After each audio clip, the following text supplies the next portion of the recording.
Ja vás zdravím môjho nového videa, ktoré je vlastne doplnkové video. A toto vlastne nebol môj nápad, ale nebudem to skrývať, mojho brata. Ide o veľmi jednu vec, ktorú som si vôbec nikdy neuvedomil a že som si musel skúsiť, lebo je to fakt zaujímavé. Ide o to, že teraz je vo Fortnite to, že ty vlastne nemôžeš dostať full damage, je tak? Je tak. Ale mňa by strašne zaujímalo, že či môžeš zomrieť vtedy, keď máš iba 1 HP po full damage. Lebo na to nikto nemyslí, ale to sú fakty, ktoré... sú niekedy fakt ako extrémne dôležité. Nervy trefa. Dobre, ja to rýchlo ukážem, to sa nedá ťažiť.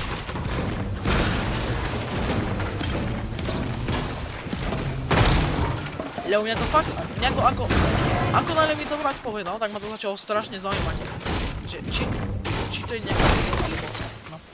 Takže posledný strom doťažíme. No a ideme si to rýchly ťažiť.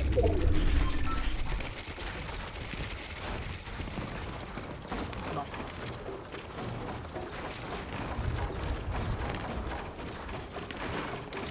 Dobre, sme asi dostatočne vysoko. Budeme to skúsiť. No teraz nezomreme, hej, toto mám poviem rovno. Teraz dostaneme damage 1 HP.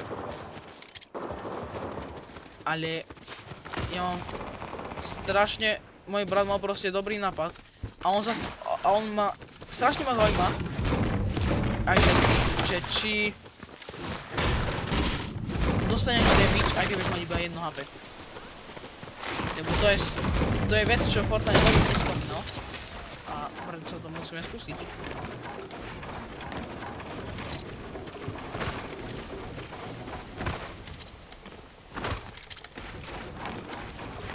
Aj toto rýchlo, ja toto nebudem združovať.